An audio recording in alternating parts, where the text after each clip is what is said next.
because he is in suicidal crisis in the beginning. It is represented in several ways.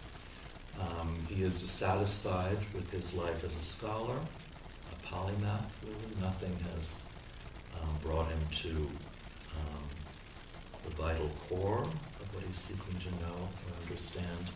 And so he turns to magic and summons the earth spirit.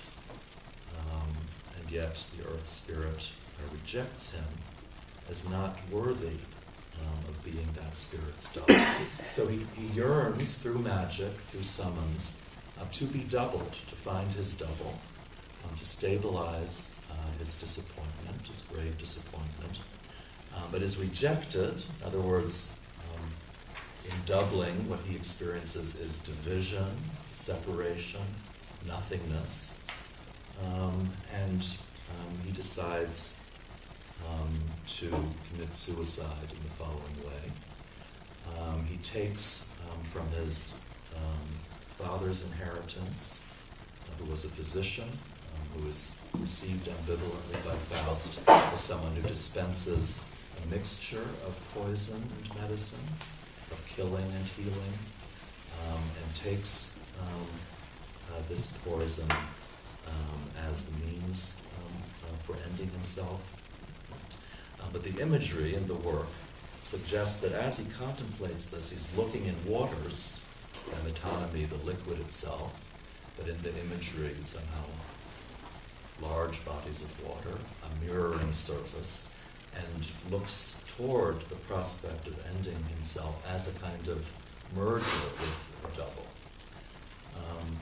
But that is interrupted by his overhearing the song of children, singing of children, and he is, for that moment, restored to his own childhood, where he can remember what it was like to look forward to future time that is coming towards one, as sheer possibility and affirmation. That doesn't hold, however. He's a total mood swinger at this point in the work, and he is then kept from inevitably swinging low again into suicide via the translation scene by entering into a relationship with Mephistopheles. Now, he's not the mirror double, the double that was featured during the suicidal crisis. But another kind of double, and I'm going to stop my reading of Goethe's Faust in a second, but I want to say this much about Mephistopheles. He is the double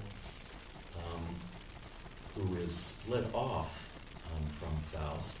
He is the double in his service, almost as a kind of bureaucracy, an administration that realizes all of Faust's wishes as though they were commands. Faust himself chooses not to know about this apparatus, this bureaucratic apparatus, and continues to feel that he lives in the moment, that he affirms himself, that he strives and grows, whereas at the end of contracts and application and so on, Mephistopheles, as the good bureaucrat, is his double in the spirit of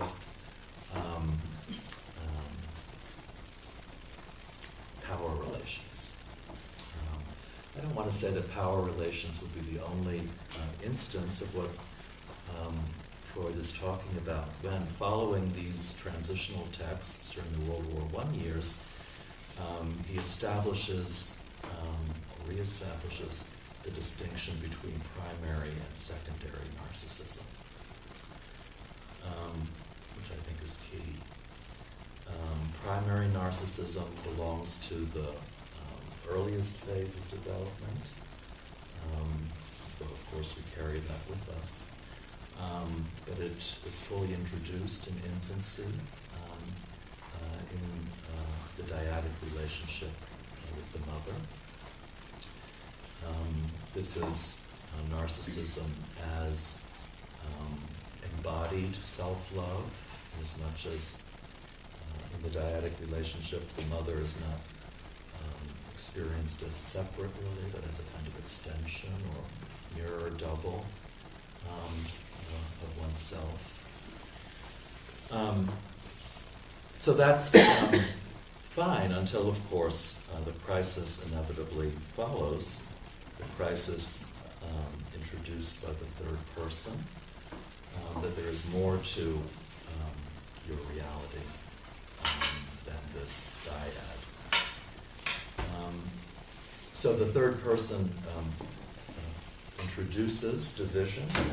Freud says at one point that the double, in a benign sense, seems to be, or have been, the very insurance of immortality, the very powerful affirmational doubling of oneself forever, but then it can at the same time turn around into the very harbinger of death.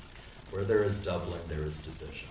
And the third person rides in on that switch, hopefully to bind that horrifying prospect of division unto annihilation and nothingness. That would be the normal neurotic scenario.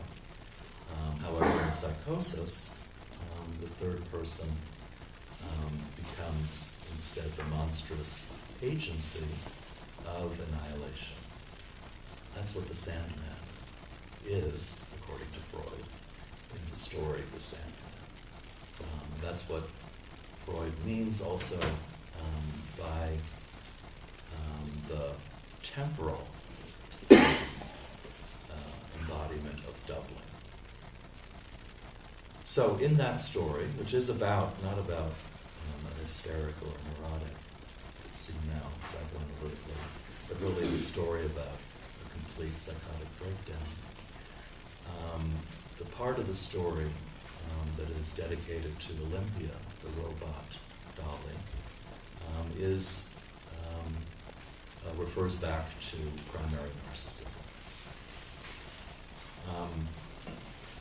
But the Sandman, in the psychic reality of Nathaniel, or in the narrative, is simply so much stronger and always returns, doubles over time, to tear apart every form of libidinal contact or stabilization that Nathaniel seeks.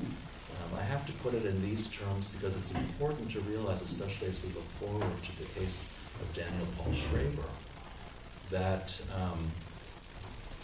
Nathaniel, for the time being, finds some kind of reconstruction or recovery of his broken apart world in the relationship with the robot. But it's not just the robot that plays a role here, but it is his capacity to fall in love with her, which has the quality of a delusion, which Freud argues in certain cases, as in the case of Daniel Paul Schraber, introduces the prospect of recovery in the sense of stabilization, the ability to live alongside and within the psychotic system. But that is denied Nathaniel for reasons of his own case. And he's constantly brought back and again into close confrontation with this figure of annihilation, or if you prefer, castration, which comes from without, is unbound, and always attacks him from the outside, because he was unable to bind that figure up via the third person within secondary narcissism.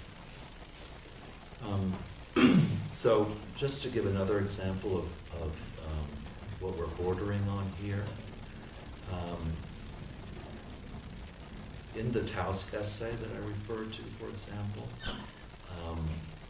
which was written with Freud's reading of Schraber in mind, the argument begins to be made especially clear that the machining or technological aspect in particular of psychotic delusions, that aspect is in the service of an emergency attempt to get out from under the uncanny crisis for those who overstay within primary narcissism, and to introduce distance via the delusional system with regard to the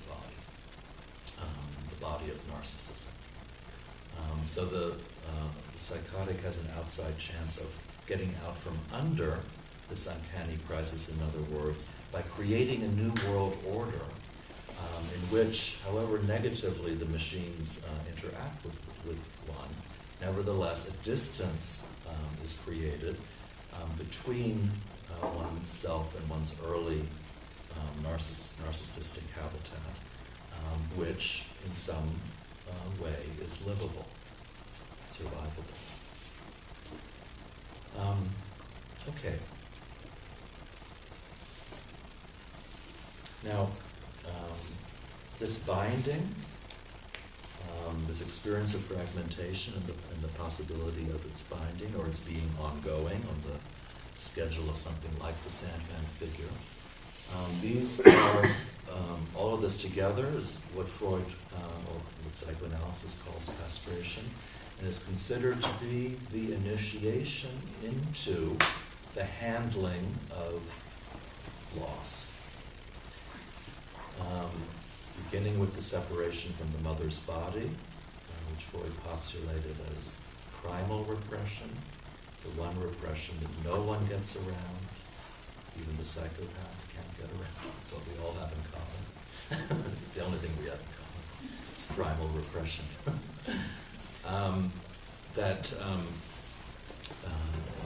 All of this has led psychoanalysis, and this is my particular interest, has led psychoanalysis to think about mourning along these lines. So it begins as castration with regard to the body, which has been declared off limits, one substitutes for a certain kind of absence or withdrawal of the body, but not its loss as such. Later on, this initiation into a kind of economy of loss is what is pressed into the service of mourning. But here I think you can already hear how fragile that extension is, because there has to be a difference between the loss one can substitute for in the desiring mode and a substitution for someone, a body that's simply missing, suddenly missing. It's why, if one looks closely at Freud throughout his work, one has to assume, in contrast to certain moments that foreground the issue of mourning, that it's really what I would prefer to call unmourning. It is the overriding condition. Mourning tends to go astray because all we have to fall back on is this strange initiation into the economy of loss that we call castration.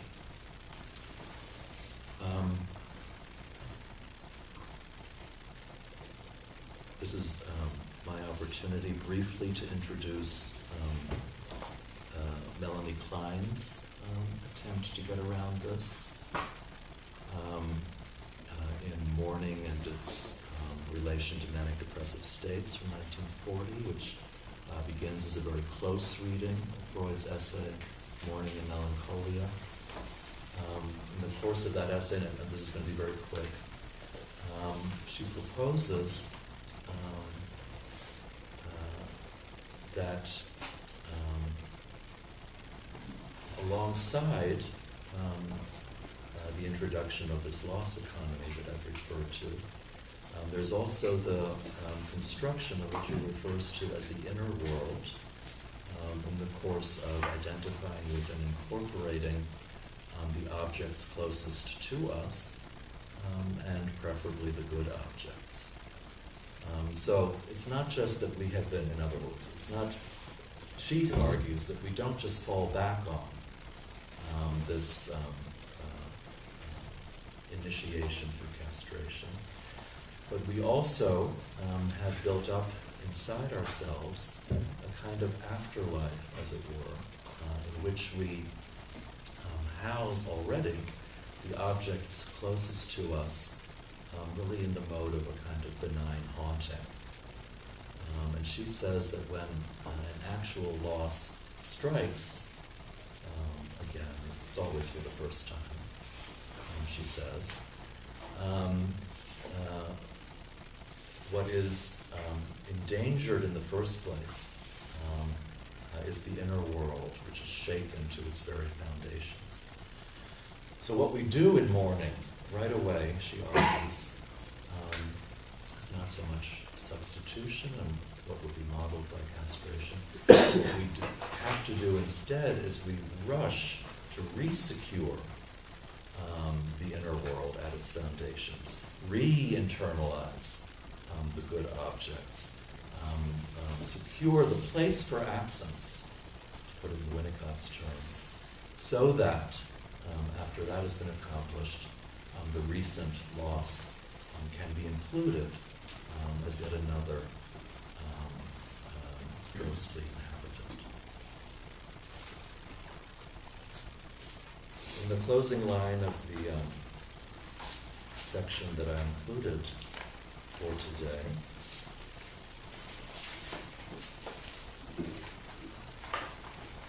we read,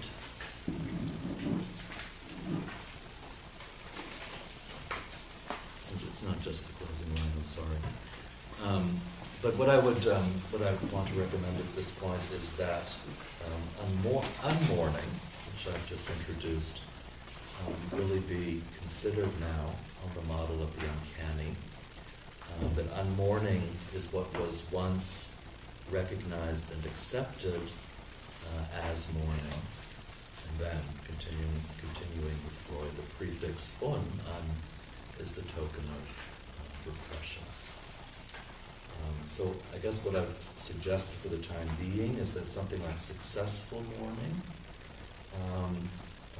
is associated with the castration model. It's as that we recognize and accept it, however difficult it is to perform.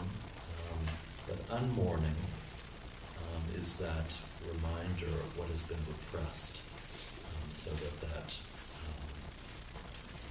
figure or figment of successful mourning can be pursued or even believed in, because it too often functions as a fantasy.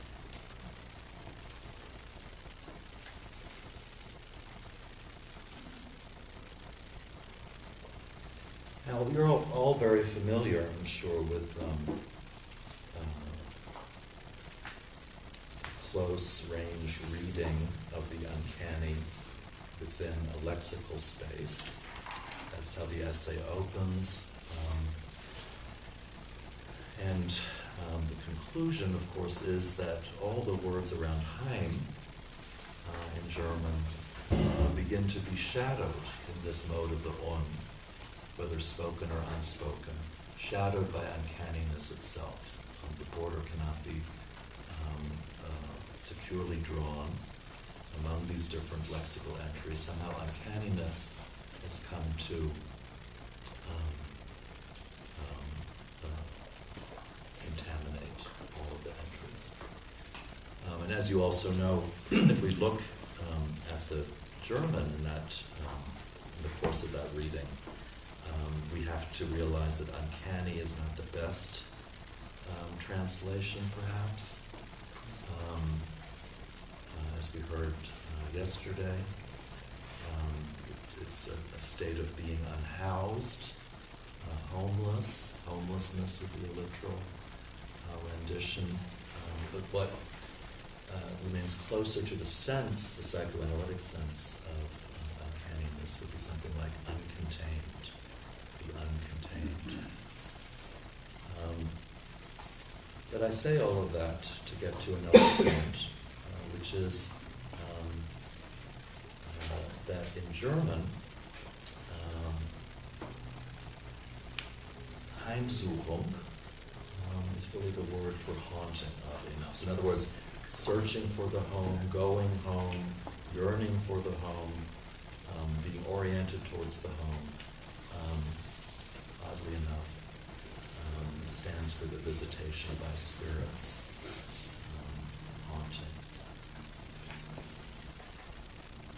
Because I want to get back for a moment to something that I already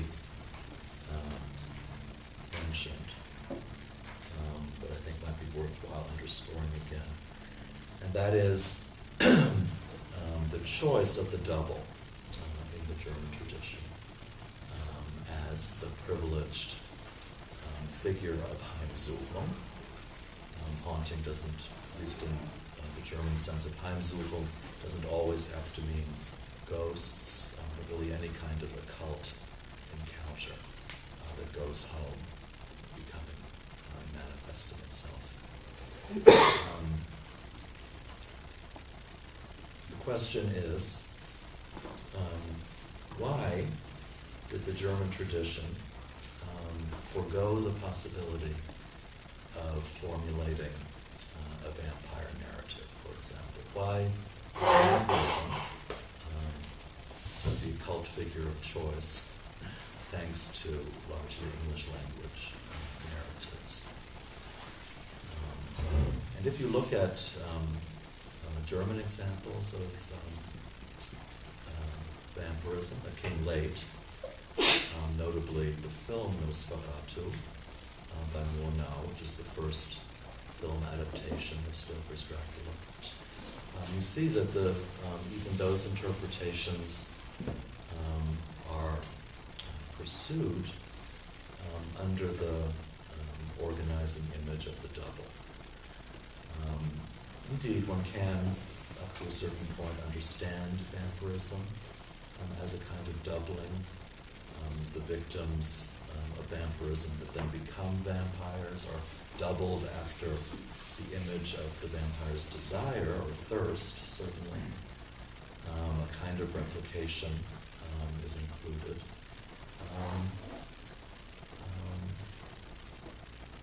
And having said that, I think we can begin to see what the advantage to choosing the double could possibly be. Choosing the double means to read the occult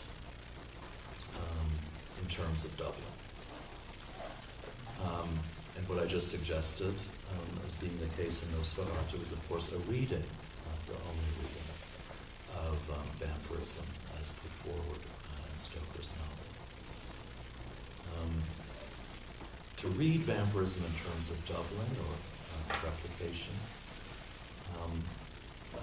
brings us to the border of science fiction.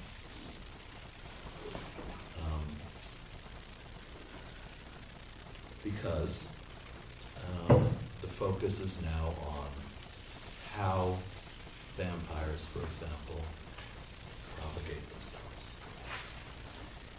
And vampires, the doubling reading reminds us, circumvent a great many things, death, but also reproduction. So the occult, as read through doubling, is an alternative to the double agency of reproduction and death. The alternative of replication or cloning, what have you, that of course is techno-fantasy. It's one of the contents of science fiction. And it's perhaps at least according to this doubling reading, the foundational identification with technology. Through technology, we thrown back upon our egos, importantly, where we started out with the renovation, the restarting of the reading of doubling within psychoanalysis, within the ego itself, where certain doubling takes place.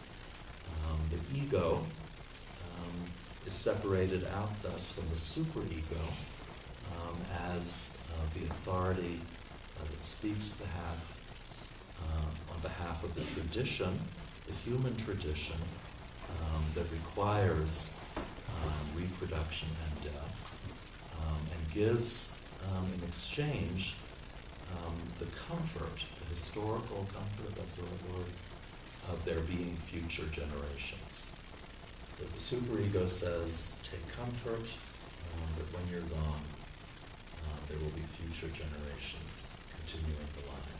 And ego says, no, don't want to go. No, can't let go. So it's the ego to which the doubling reading is, obviously I'm turning in a circle here, is pitched. And it's this egoic frame of relating to technology via the alternative prospect of continuing the reduplication that is central here.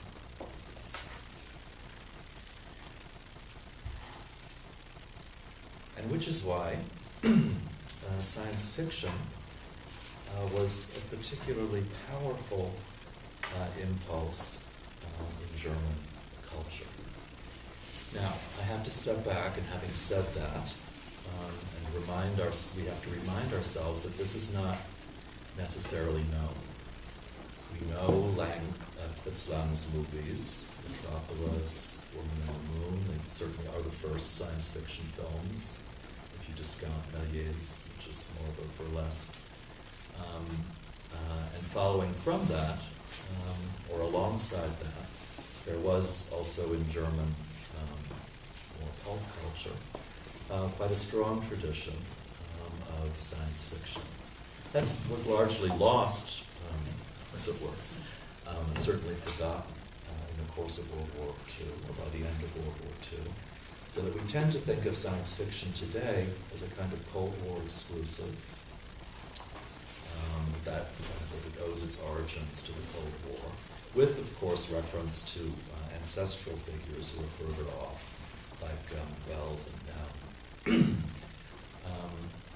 But there was, in fact, a very strong investment in science fiction in Germany, too, including an ancestral figure, namely Laswitz, who wrote a novel actually 1 year before War of the Worlds, titled Auf zwei Planeten, Two Planets in English translation, which was worthy of consideration alongside the other two authors, and did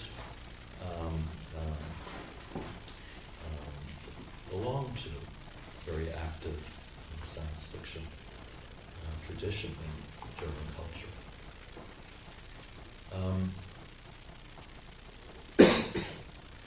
But what happens, of course, is that this investment, which was interdisciplinary,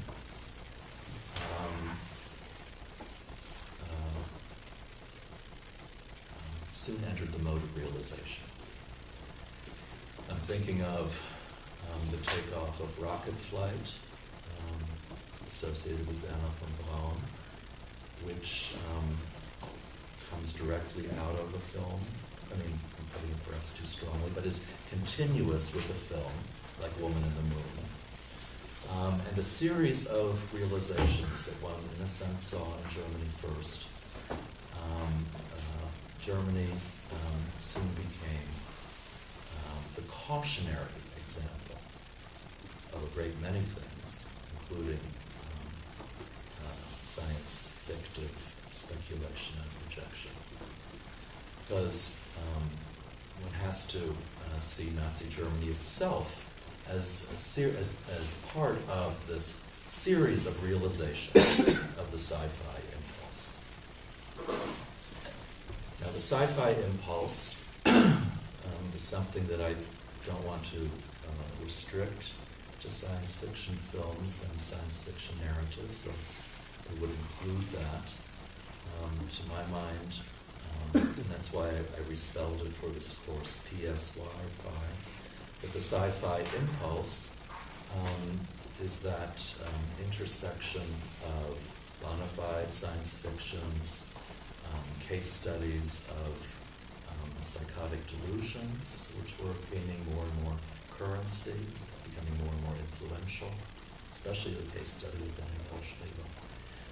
But also treatises on psychological warfare or projections of future war that became quite available, quite foregrounded in the years between the two world wars. So at this intersection of these different documentations, as it were, or modelings, I think there one has to consider science fiction also as a kind of drive or impulse toward realization that had a catastrophic history. It's not necessarily the only history it has to have, but it had that catastrophic history, which is why the reception of science fiction has to be discontinuous.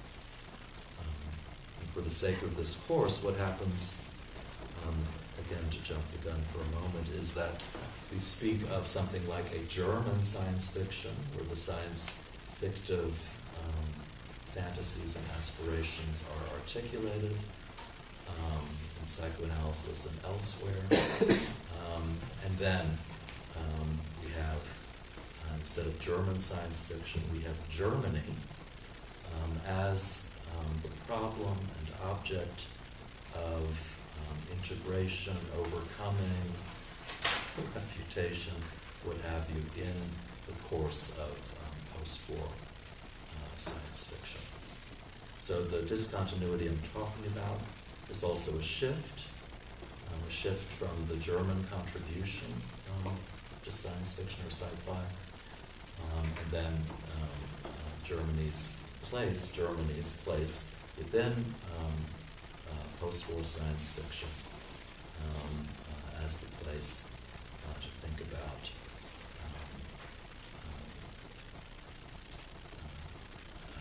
how we can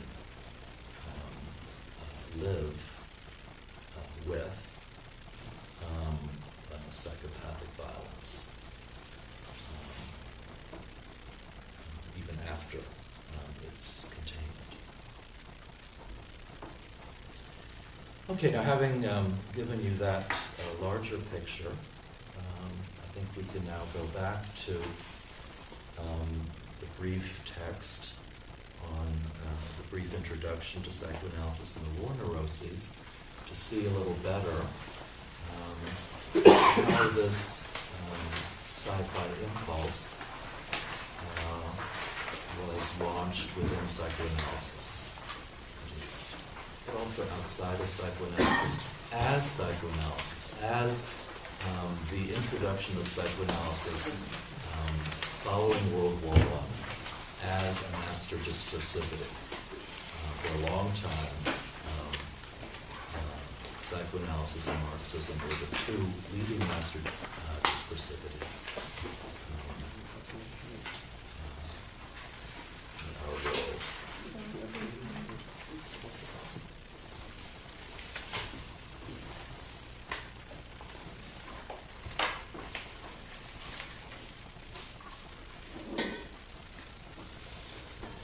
This piece, I've mentioned before, referred to this period of deregulation, of course. It reaches back to essay on narcissism, which as a kind of seems sort of prescient, is an important part of what we follow, even though Freud formulated it before World War I.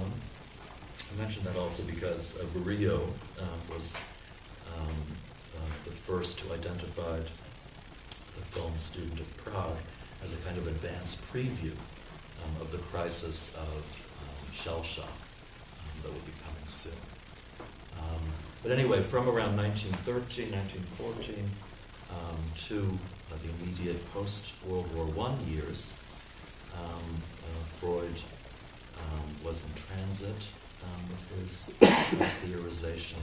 And one key text that I mentioned before is this brief introduction to a volume on the psychoanalytic understanding of shell shock. You all know that shell shock was an epidemic during World War I. It was so incapacitating that it was something that the military had to take into account. It was a restriction upon various war aims.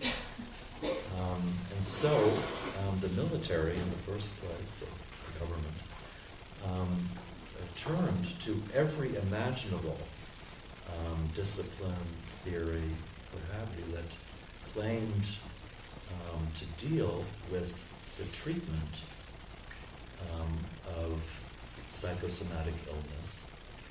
They were enlisted, as it were, and had to come up with an emergency treatment schedule.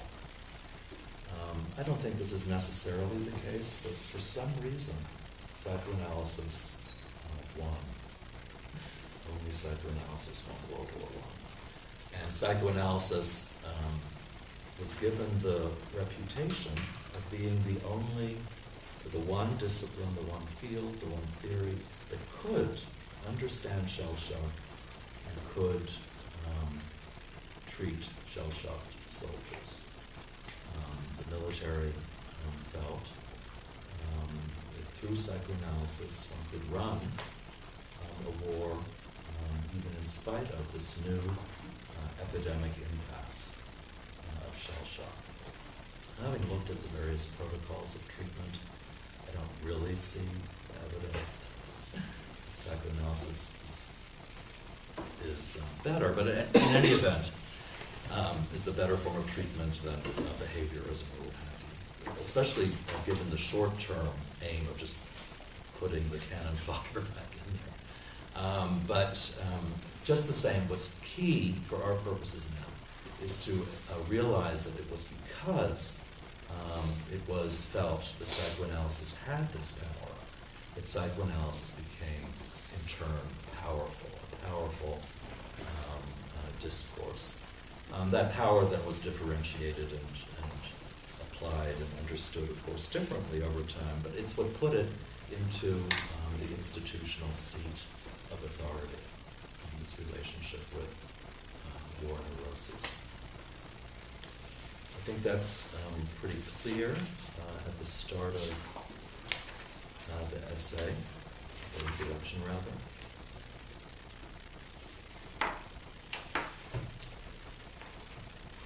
I'm going to just read a little bit in case we're not all on the same page. When war neurosis came up for discussion at the 5th Psychoanalytical Congress, which was held in Budapest in September 1918, official representatives from the highest quarters of the Central European powers were present as observers at the papers and other proceedings. The hopeful result of this first contact was that the 207, the very start of the essay. The second sentence. I started with the second sentence. The hopeful result of this first contact was that the establishment of psychoanalytic centers was promised, at which analytically trained physicians would have leisure and opportunity for studying the nature of these puzzling disorders and the therapeutic effect exercised on them by psychoanalysis.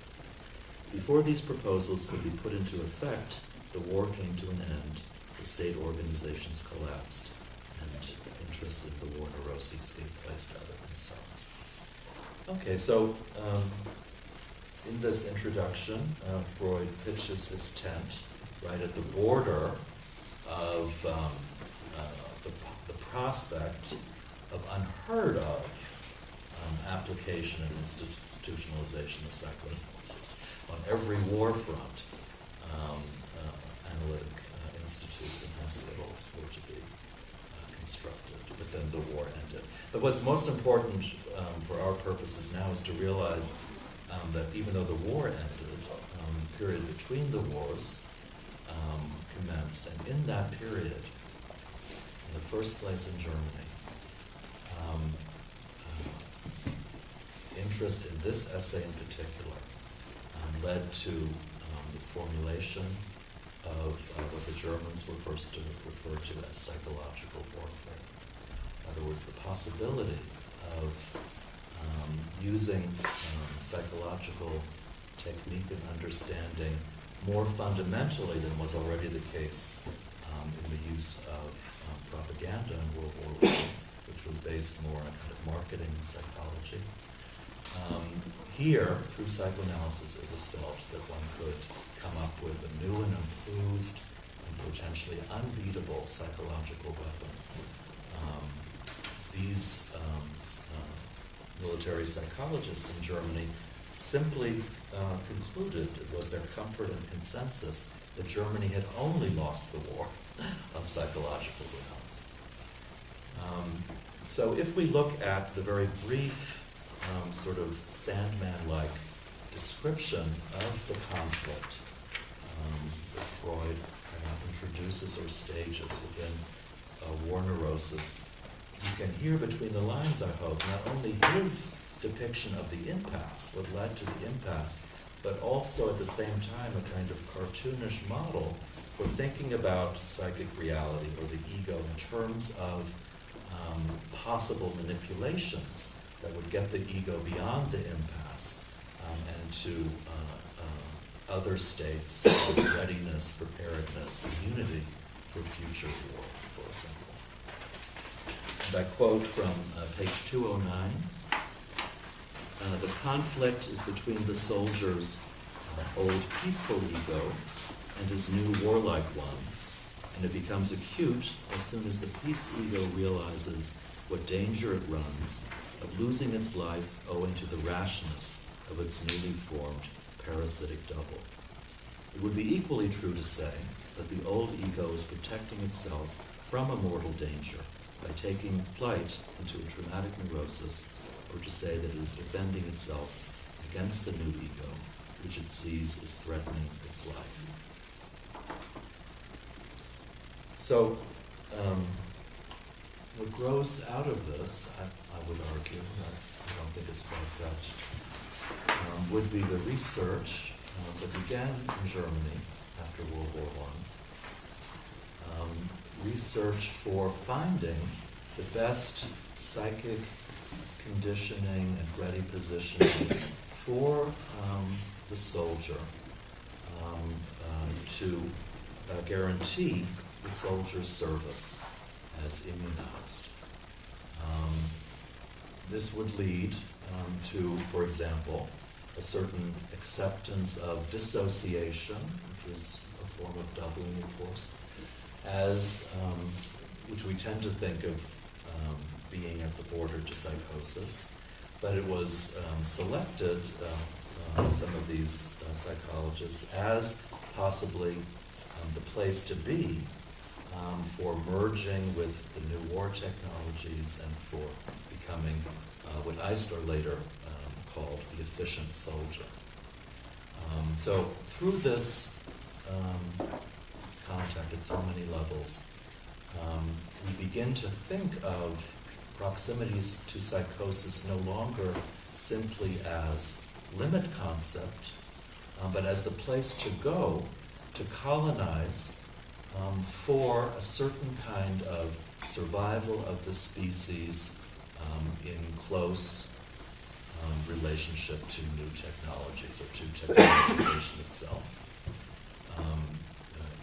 In the years between the two wars, at these military psychology institutes, people would specialize, for example, in the specific sorts of psychic sensibility required for driving tanks, for flying planes. Those are the most interesting ones I find. And again, to meet the new war machines halfway, as it were, these researchers postulated the necessity of finding a new norm outside of the normal to neurotic, something closer to psychosis for the running future wars. The same sort of thinking was applied differently, of course, to psychological warfare as the destabilization of the enemy, including civilian populations, where something like this internal doubling and division in the ego would then be the aim, the spirit, the old spirit of impasse. But to complete this genealogical introduction then, because I think it's important, though unsavory,